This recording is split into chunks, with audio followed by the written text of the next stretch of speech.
Assalamualaikum warahmatullahi wabarakatuh. Saudaraku yang dirahmati Allah Subhanahu wa Ta'ala. Ketika kami sedang bersama Rasulullah Shallallahu Alaihi Wasallam di kediaman seorang sahabat Ansor, tiba-tiba terdengar panggilan seseorang dari luar rumah, "Wahai penghuni rumah, bolehkah aku masuk? Sebab kalian akan membutuhkanku." Rasulullah bersabda, "Tahukah kalian siapa yang memanggil?" Kami menjawab, "Allah dan Rasul-Nya yang lebih tahu." Beliau melanjutkan, "Itu iblis, laknat Allah bersamanya." Umar bin Khattab berkata, "Izinkan aku membunuhnya wahai Rasulullah."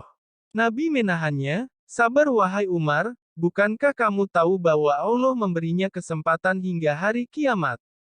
Lebih baik bukakan pintu untuknya, sebab dia telah diperintahkan oleh Allah untuk ini. Pahamilah apa yang hendak ia katakan dan dengarkan dengan baik."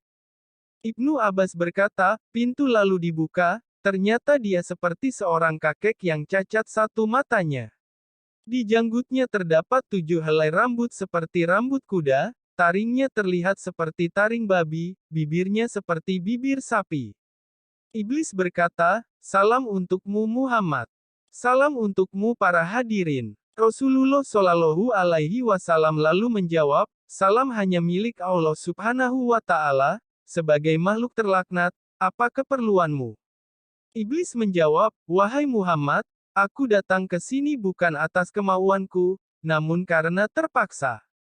"Siapa yang memaksamu?" "Seorang malaikat dari utusan Allah telah mendatangiku dan berkata, Allah Subhanahu wa Ta'ala memerintahkanmu untuk mendatangi Muhammad sambil menundukkan diri, beritahu Muhammad tentang caramu dalam menggoda manusia, jawabalah dengan jujur semua pertanyaannya. Demi kebesaran Allah, andai kau berdusta satu kali saja, maka Allah akan jadikan dirimu debu yang ditiup angin. Oleh karena itu aku sekarang mendatangimu. Tanyalah apa yang hendak kau tanyakan. Jika aku berdusta, aku akan dicaci oleh setiap musuhku. Tidak ada sesuatu pun yang paling besar menimpaku daripada cacian musuh. Orang yang dibenci iblis. Rasulullah Shallallahu Alaihi Wasallam lalu bertanya kepada iblis, "Kalau kau benar jujur, siapakah manusia yang paling kau benci?" Iblis segera menjawab, kamu dan orang sepertimu adalah makhluk Allah yang paling aku benci." Siapa selanjutnya? Pemuda yang bertakwa yang memberikan dirinya mengabdi kepada Allah Subhanahu wa Ta'ala. Lalu siapa lagi? Orang alim dan wara, loyal. Lalu siapa lagi? Orang yang selalu bersuci. Siapa lagi? Seorang fakir yang sabar dan tak pernah mengeluhkan kesulitannya kepada orang lain. Apa tanda kesabarannya? Wahai Muhammad, jika ia tidak mengeluhkan kesulitannya kepada orang lain selama 3 hari, Allah akan memberi pahala orang-orang yang sabar. Selanjutnya apa? Orang kaya yang bersyukur. Apa tanda kesyukurannya? Ia mengambil kekayaannya dari tempatnya, dan mengeluarkannya juga dari tempatnya. Orang seperti apa Abu Bakar menurutmu? Ia tidak pernah menurutiku di masa jahiliyah, apalagi dalam Islam. Umar bin Khattab. Demi Allah setiap berjumpa dengannya aku pasti kabur. Utsman bin Affan. Aku malu kepada orang yang malaikat pun malu kepadanya.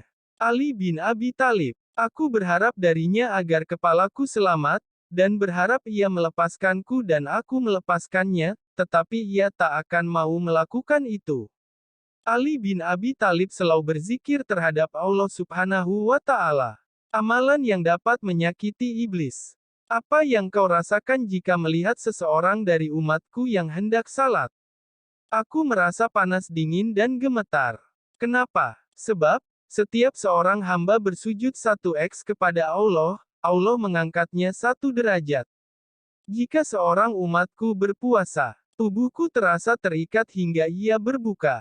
Jika ia berhaji, aku seperti orang gila. Jika ia membaca Al-Quran, aku merasa meleleh laksana timah di atas api. Jika ia bersedekah, itu sama saja orang tersebut membelah tubuhku dengan gergaji. Mengapa bisa begitu? Sebab dalam sedekah ada 4 keuntungan baginya. Yaitu keberkahan dalam hartanya, hidupnya disukai, sedekah itu kelak akan menjadi hijab antara dirinya dengan api neraka dan segala macam musibah akan terhalau dari dirinya. Apa yang dapat mematahkan pinggangmu? Suara kuda perang di jalan Allah. Apa yang dapat melelehkan tubuhmu? Taubat orang yang bertaubat. Apa yang dapat membakar hatimu? Istighfar di waktu siang dan malam. Apa yang dapat mencoreng wajahmu? Sedekah yang diam. Apa yang dapat menusuk matamu? Salat fajar. Apa yang dapat memukul kepalamu? Salat berjamaah. Apa yang paling mengganggumu? Majelis para ulama. Bagaimana cara makanmu? Dengan tangan kiri dan jariku. Di manakah kau menaungi anakmu di musim panas?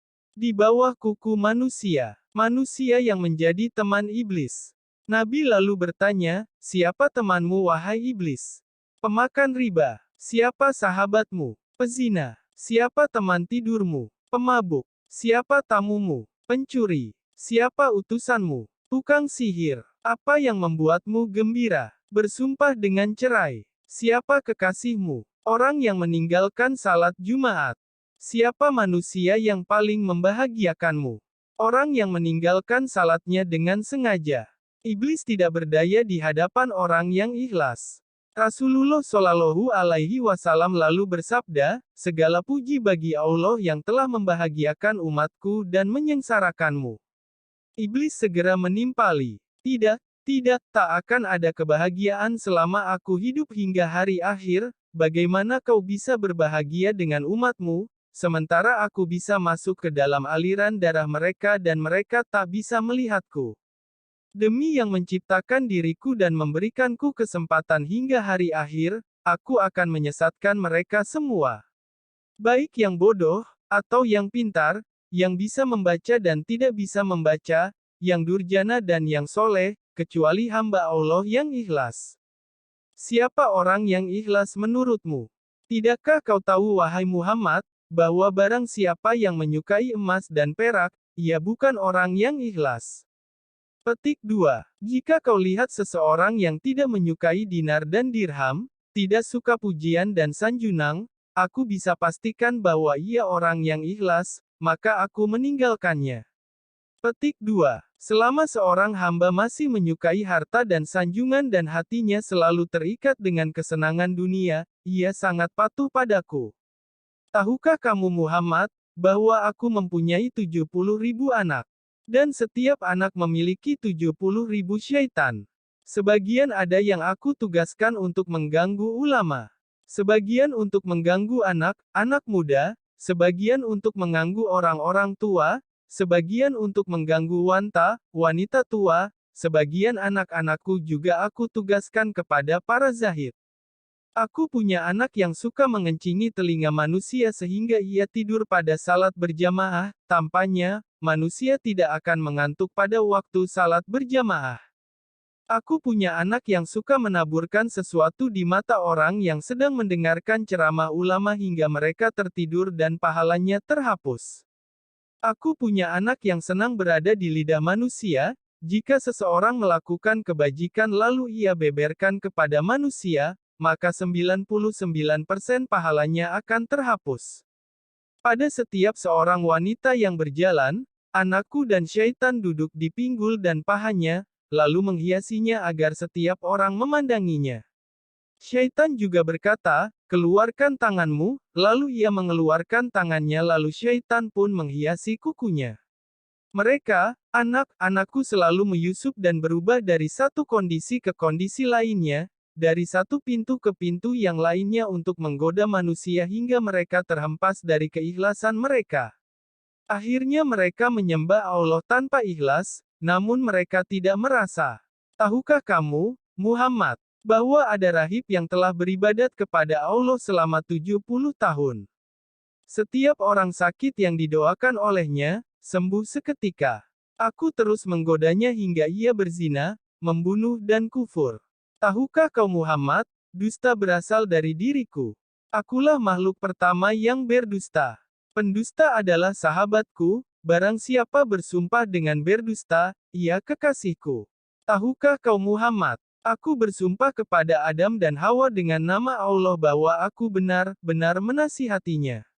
Sumpah dusta adalah kegemaranku. Gibah gosip dan namimah, adu domba kesenanganku. Kesaksian palsu kegembiraanku. Orang yang bersumpah untuk menceraikan istrinya ia berada di pinggir dosa walau hanya sekali dan walaupun ia benar. Sebab barang siapa membiasakan dengan kata cerai, istrinya menjadi haram baginya. Kemudian ia akan beranak cucu hingga hari kiamat, jadi semua anak zina dan ia masuk neraka hanya karena satu kalimat, cerai. Wahai Muhammad, umatmu ada yang suka mengulur-ulur salat. Setiap ia hendak berdiri untuk salat, aku bisikan padanya waktu masih lama, kamu masih sibuk, lalu ia menundanya hingga ia melaksanakan salat di luar waktu, maka salat itu dipukulkannya ke mukanya. Jika ia berhasil mengalahkanku, aku biarkan ia salat. Namun aku bisikkan ke telinganya, lihat kiri dan kananmu, ia pun menoleh, pada saat itu aku usap dengan tanganku dan kucium keningnya serta aku katakan, salatmu tidak sah. Bukankah kamu tahu Muhammad, orang yang banyak menoleh dalam salatnya akan dipukul. Jika ia salat sendirian, aku suruh dia untuk bergegas, ia pun salat seperti ayam yang mematuk beras. Jika ia berhasil mengalahkanku dan ia salat berjamaah, aku ikat lehernya dengan tali, hingga ia mengangkat kepalanya sebelum imam, atau meletakkannya sebelum imam. Kamu tahu bahwa melakukan itu batal salatnya dan wajahnya akan dirubah menjadi wajah keledai. Jika ia berhasil mengalahkanku, aku tiup hidungnya hingga ia menguap dalam salat. Jika ia tidak menutup mulutnya ketika mengguap, syaitan akan masuk ke dalam dirinya, dan membuatnya menjadi bertambah serakah dan gila dunia. Dan ia pun semakin taat padaku. Kebahagiaan apa untukmu, sedang aku memerintahkan orang miskin agar meninggalkan salat, aku katakan padanya, kamu tidak wajib salat, salat hanya wajib untuk orang yang berkecukupan dan sehat, orang sakit dan miskin tidak, jika kehidupanmu telah berubah baru kau salat. Ia pun mati dalam kekafiran. Jika ia mati sambil meninggalkan salat maka Allah akan menemuinya dalam kemurkaan. Wahai Muhammad, jika aku berdusta Allah akan menjadikanku debu. Wahai Muhammad, apakah kau akan bergembira dengan umatmu padahal aku mengeluarkan seperenam mereka dari Islam? Berapa hal yang kau pinta dari Tuhanmu? 10 macam. Apa saja? Aku minta agar Allah membiarkanku berbagi dalam harta dan anak manusia, Allah mengizinkan. Allah berfirman, berbagilah dengan manusia dalam harta dan anak, dan janjikanlah mereka, tidaklah janji setan kecuali tipuan. Qs Al-Isra, 64. Harta yang tidak dizakatkan, aku makan darinya. Aku juga makan dari makanan haram dan yang bercampur dengan riba, aku juga makan dari makanan yang tidak dibacakan nama Allah. Aku minta agar Allah membiarkanku ikut bersama dengan orang yang berhubungan dengan istrinya tanpa berlindung dengan Allah, maka setan ikut bersamanya dan anak yang dilahirkan akan sangat patuh kepada syaitan. Aku minta agar bisa ikut bersama dengan orang yang menaiki kendaraan bukan untuk tujuan yang halal. Aku minta agar Allah menjadikan kamar mandi sebagai rumahku. Aku minta agar Allah menjadikan pasar sebagai masjidku. Aku minta agar Allah menjadikan syair sebagai Quranku. Aku minta agar Allah menjadikan pemabuk sebagai teman tidurku. Aku minta agar Allah memberikanku saudara, maka ia jadikan orang yang membelanjakan hartanya untuk maksiat sebagai saudaraku. Allah berfirman, orang-orang boros adalah saudara syaitan. Qs Al-Isra, 27. Wahai Muhammad, aku minta agar Allah membuatku bisa melihat manusia sementara mereka tidak bisa melihatku. Dan aku minta agar Allah memberiku kemampuan untuk mengalir dalam aliran darah manusia.